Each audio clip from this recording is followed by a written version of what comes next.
દિવસ દૂર નથી કે ગુજરાતની જનતા વિકલ્પ તરીકે આમ આદમી પાર્ટીને સ્વીકારે, પોતાની પાર્ટી બનાવે અને આ સત્તામાં બેઠેલા લોકો, આ અહંકારી ને તાનાશાહ લોકોને ઘરે બેસાડવાનું કામ કરે.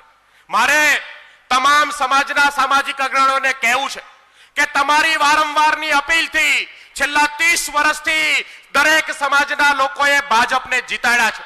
આજે આપણને શરમ આવે છે કે સમાજના બાળકોને સારું શિક્ષણ મળતું નથી, દવાખાનાઓના ખર્ચા પોસાતા નથી, રોજગારીની તકો નથી. સમાજના તમામ અગ્રણીઓ જે પોતપોતાના સમાજનો ઠેકો લઈને બેઠા છે એમને બે હાથ જોડીને વિનંતી છે કે બંધ કરો આ ભાજપ માટે પૈસા મત માંગવાનું, પૈસા ભેગા કરી દેવાનું બંધ કરો. આ ભાજપને મોટી કરવાનું, આ ભાજપે સમાજને લૂંટવાનું કામ કર્યું છે.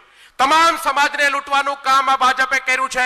એ ભાજપના જે નેતાઓ છે, ભાજપને જીતાડનાર સમાજના અગ્રણીઓ છે, એમણે હવે સમજવું જોઈએ કે ભાજપને હરાવવાનો સમય આવી ગયો છે. હવે ગેરમાર્ગે દોરવાનું બંધ કરો. ગુજરાતના લોકોને ગેરમાર્ગે દોરી અને આજે આ સ્થિતિમાં લાવી દીધા છે.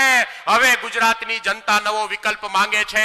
આવો આપણે સાથે મળી માત્ર એક વખત આ ભાજપને સબક શીખવાડીએ. 5 વર્ષ એમને જો સત્તાથી દૂર બેસાડીએ, એમનો તમામ અહંકાર, તમામ એમની તાનાશાહી નીકળી જાય એમ છે.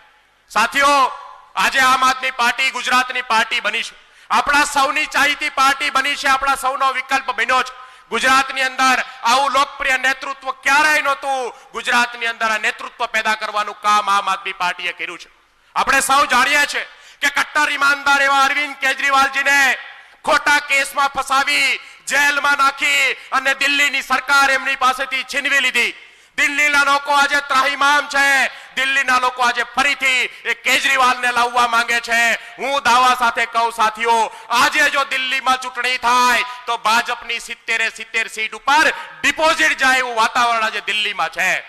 દિલ્હીના લોકોને ઠગવાનું કામ ભાજપે કર્યું છે. ગુજરાતને છેલ્લા 30 વર્ષથી ઠગવાનું કામ ભાજપ કરે છે. આ દેશની અંદર આજે રોગ આ દેશને લાગુ પડ્યો છે, એની દવા કરવાની જવાબદારી ગુજરાતની છે. જેમણે આપણે ભેગા થઈને મોટા કર્યા છે, એમણે માત્ર લૂંટવાનું કામ કર્યું છે. ત્યારે આપણા સૌની જવાબદારી છે કે ગુજરાતને આ ભાજપના અત્યાચારમાંથી મુક્ત કરાવીએ.